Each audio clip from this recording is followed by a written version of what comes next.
Are you an Agile project manager or preparing for an exam and want to solidify your understanding of Agile artifacts and how they work in Agile? In this video, I'm going to walk you through the top 12 Agile artifacts, not as isolated definitions, but as a complete system that flows from defining work to delivering value and improving the team. As we go through each artifact, I'll explain what it is, give you a practical example, highlight key characteristics, and clarify common misunderstandings so you can see how everything fits together. Alright, let's get started. Before any sprint begins or any planning happens, the team needs clarity on one thing. What are we building? In Agile, that answer lives in the product backlog. The product backlog is the master list of all work that might be needed in the product. Think of it as the single source of truth for scope. Everything goes into the backlog: features, enhancements, bug fixes, even technical improvements. For example, a backlog might include an epic like online payment system, a user story like, as a customer, I want to pay with a credit card so that I can complete my purchase, and even a bug like fix checkout button not responding. Now here's what makes the product backlog different from a traditional scope document. The product backlog is not fixed, it is constantly evolving. The product owner owns it, prioritizes it, and continuously refines it as new information emerges.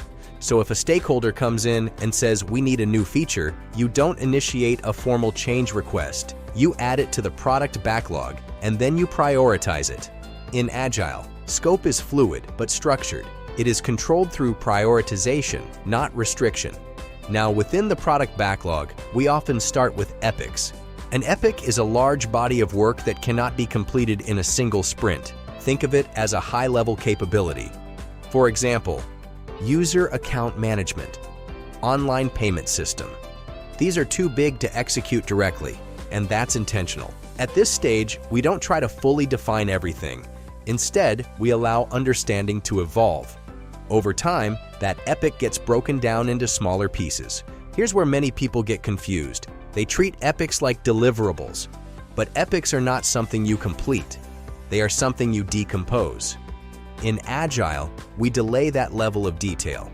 We break things down when we are closer to execution, not months in advance. Once epics are broken down, we get to user stories. This is where work becomes actionable. A user story is a small piece of value written from the user's perspective. You've probably seen the format. As a user, I want this feature so that I can achieve this benefit. For example, as a user, I want to reset my password so that I can regain access to my account. Now, this is not just a sentence. Each story also includes acceptance criteria. That might include things like the user receives a reset email, the link expires after a certain time, the password is successfully updated. This is how Agile defines clarity. Not through heavy documentation, but through focused, testable conditions. Another key characteristic is size. User stories must be small enough to complete within a sprint. If a story is too big, it gets split further. And here's a common misunderstanding. Some people treat user stories like detailed requirement documents, but that's not the intent. User stories are intentionally lightweight. If something is unclear, the right approach is to collaborate and refine, not to over-document up front. That's how Agile maintains both speed and clarity. Now that we know what we're building, the next question becomes, when is the work actually complete? That's where one of the most important Agile artifacts comes in. The definition of done, or DoD, defines what it means for work to be complete. This is a shared agreement across the team. It applies to every single user story. For example, a story might only be considered done if the code is complete, unit testing is finished, the feature is integrated, quality standards are met, the product owner has reviewed it. Without a clear definition of done, teams can create inconsistent results. One story might be fully tested, another might only be partially complete. That creates hidden risk. The definition of done eliminates that inconsistency. It ensures that every increment is reliable and usable. Now here's an important clarification. The definition of done is not the same as acceptance criteria. Acceptance criteria apply to a specific story. The definition of done applies to all work across the team. If you ever see quality issues or inconsistent deliverables, it usually traces back to a weak definition of done. This reflects a core Agile principle. Quality is built into the process, not inspected at the end. Now we move from defining work into planning execution. The key question becomes, what are we delivering in this sprint? The sprint goal defines why the sprint exists. It's not just a list of tasks. It's a clear objective that aligns the team. For example, enable users to securely log into the platform. This gives meaning to the sprint. It helps the team stay focused. And more importantly, it guides decision-making. If something changes mid-sprint, the team asks, does this support the sprint goal? If not, it probably doesn't belong in the sprint. A common misunderstanding is thinking a sprint is just a collection of unrelated tasks. But a well-defined sprint goal ensures the sprint delivers a cohesive outcome. The sprint backlog is the subset of work selected for the sprint. It represents the team's commitment to achieving the sprint goal. For example, login functionality, password reset, user profile update. Now here's one of the biggest mindset shifts in Agile. Work is not assigned by a project manager. The team pulls the work. They self-organize and decide what they can realistically complete based on capacity and past performance. During the sprint, the team can adjust tasks internally. They can refine how the work is done, but they should not disrupt the sprint goal. If work is not completed, it is not partially accepted. It goes back to the product backlog and is reprioritized. Now consider a real-world situation. A stakeholder comes in mid-sprint and requests something new.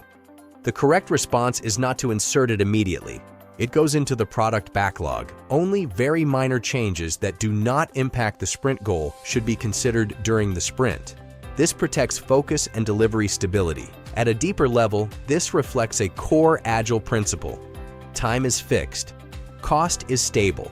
Scope is flexible. At this point, the sprint is in motion. The team knows what to build. They understand what done means. They are aligned around a clear goal. Now the next question becomes, how do we track progress and maintain transparency during the sprint? That's where the next set of Agile artifacts comes in. Let's start with one of the most visible Agile artifacts. The Kanban board is a visual representation of workflow. It shows how work moves through different stages. Typically, you'll see columns like to do, in progress, testing, done. Each user story or task moves from left to right as work progresses. Now, on the surface, this may look like a simple tracking tool, but it's much more than that. The Kanban board is a flow management system. It helps the team see where work is getting stuck. For example, if you notice a large number of items sitting in testing, that's not just a visual issue, it's a signal. Something is slowing down the flow. Maybe there are not enough testers. Maybe testing is taking longer than expected. The correct response is not to escalate immediately. It's to analyze the bottleneck and improve the flow. That's how Agile teams think. In Agile, progress is visible in real time through the board. Next, we have the Burndown Chart. The Burndown Chart shows how much work remains over time within a sprint. On the chart, the x-axis represents time. The y-axis represents remaining work. At the beginning of the sprint, you might have 100 story points remaining. As the team completes work, that number should decrease. For example, day 1, 100 remaining. Day 5, 60 remaining. Day 10, 0 remaining. Now here's a common misunderstanding. Some people think the Burndown chart shows how much work has been completed. It does not. It shows how much work is left. That distinction matters. If the line is not trending downward as expected, it indicates risk. The team may not complete the sprint commitment. This allows early intervention. Now let's contrast that with the Burnup Chart. The Burnup Chart shows work completed over time, but it also shows total scope. So instead of one line, you now have two. One line for completed work. One line for total scope. As work is completed, the completed line moves upward. If new work is added, the scope line also moves upward. This is what makes the Burnup Chart powerful. It shows not only progress, but also scope changes. If the scope line keeps increasing, it means more work is being added. This provides visibility that the Burndown Chart cannot. So if you are in an environment where scope changes frequently, The Burnup Chart gives you a clearer picture. Now let's talk about the Velocity Chart. Velocity measures how much work the team completes per sprint. For example, Sprint 1, 20 story points. Sprint 2, 25 story points. Sprint 3, 23 story points. Over time, this stabilizes. You might see an average velocity of around 23 points per sprint. Now here's where this becomes important. Velocity is used for forecasting, not performance evaluation. It helps answer questions like, how much work can we realistically take into the next sprint? How long might it take to complete a set of backlog items? A common mistake is using velocity to compare teams or measure productivity. That's not its purpose. Velocity is a planning tool, not a performance metric. In Agile, forecasting improves over time using actual delivery data. Now let's move to one of the most important Agile concepts. What does progress actually mean? In Agile, progress is not measured by tasks completed. It is measured by working product delivered. The increment is the working, usable piece of the product delivered at the end of each sprint. It must meet the definition of done. That means it is fully developed, tested, integrated, usable. For example, at the end of a sprint, users can log in.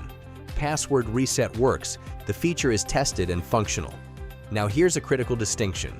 An iteration is the time box. The increment is the output. People often confuse the two. Another common misunderstanding is assuming partially completed work counts as progress. It does not. Only completed increments that meet the definition of done count as progress. Now let's connect this to a bigger concept. Multiple increments build towards something larger. This is where the idea of a minimum viable product, or MVP, comes in. The MVP is the smallest set of functionality that delivers meaningful value to users. Each sprint delivers increments, but those increments accumulate toward the MVP. So at the sprint level, progress is measured through increments. At the product level, progress is measured by reaching meaningful milestones like the MVP. In Agile, progress is proven through working functionality. Now we move to the final layer. Agile is not just about delivering work. It's about continuously improving how the team works. At the end of each sprint, the team holds a retrospective. Now, the retrospective itself is a ceremony, not an artifact, but what comes out of it is important. The team captures the outcomes as retrospective notes, which serve as an artifact for continuous improvement. This is where the team reflects on what worked well, what did not, what should be improved. For example, problem: testing delays slowed down delivery.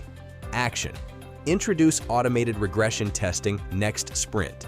These are not just observations, they lead to actionable improvements.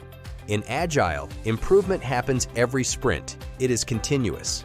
That's why Agile teams evolve over time. They don't wait until the end to improve. Let's bring everything together. Agile artifacts are not isolated. They form a complete system. The product backlog defines the work. Epics and user stories structure the work. The definition of done defines quality. The sprint goal and sprint backlog guide execution. The Kanban board and charts track progress. The increment delivers value. The retrospective notes improve the system. When you connect them, you see the full flow. Define work. Plan the sprint. Execute and track. Deliver value. Improve continuously. That is how Agile actually works. If you only study Agile artifacts individually, they feel disconnected. But when you see how they flow together, they become a complete delivery system. And that's when Agile starts to click. If you found this helpful, please like the video and subscribe to PMAspirant for more project management insights. Thank you for watching, and I will see you in the next one.